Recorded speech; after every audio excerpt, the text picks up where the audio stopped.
Have you ever considered the possibility that your worst nightmares aren't just random flickers of the subconscious, but messages from another dimension of yourself? What if every terrifying image, every haunting symbol, is not something your brain made up, but something your soul agreed to experience before you even entered this life? Think about it.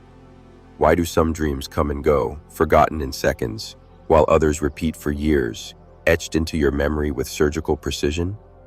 Why does that same hallway, that same figure, that same feeling of helplessness keep showing up night after night, year after year?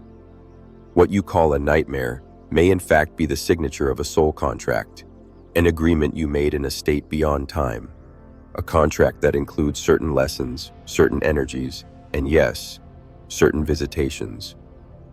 Visitors who appear not to torture you, but to wake you up. You see, in the realm of soul contracts, nothing is accidental. Not the pain, not the repetition, not even the fear.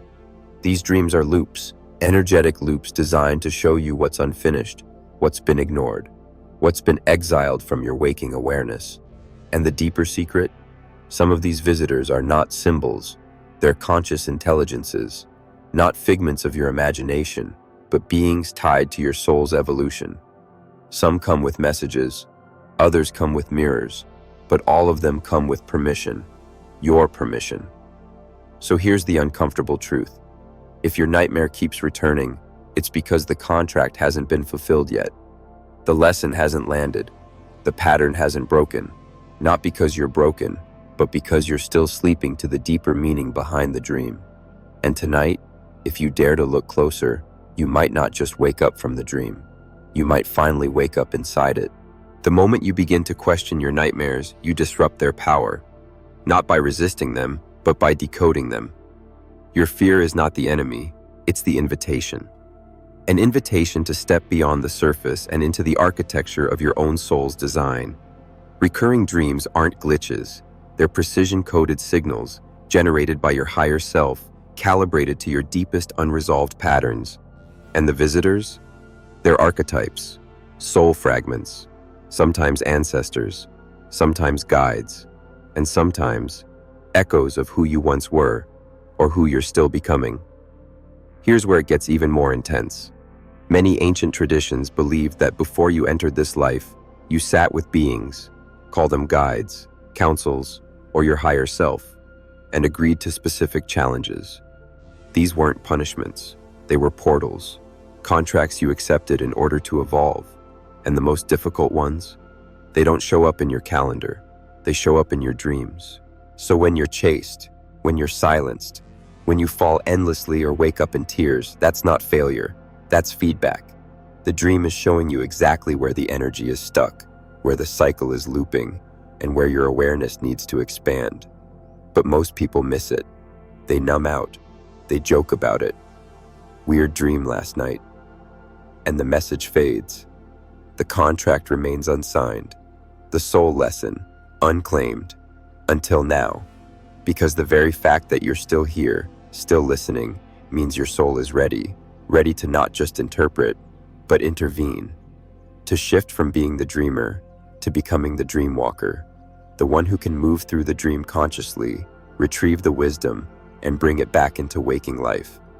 You're not being haunted, you're being called. And the real question isn't, why does this keep happening?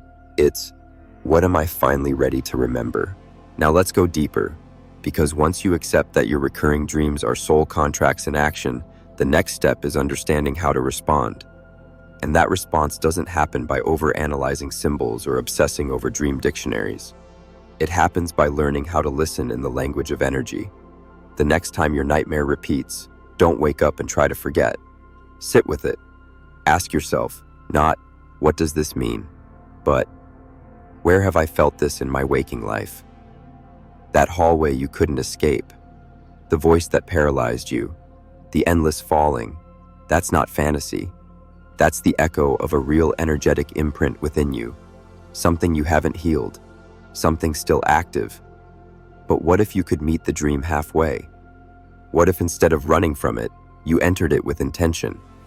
Dreamwalkers, shamans, and mystics across centuries have practiced this, lucid engagement with the dream space as sacred terrain. They've understood what most people ignore.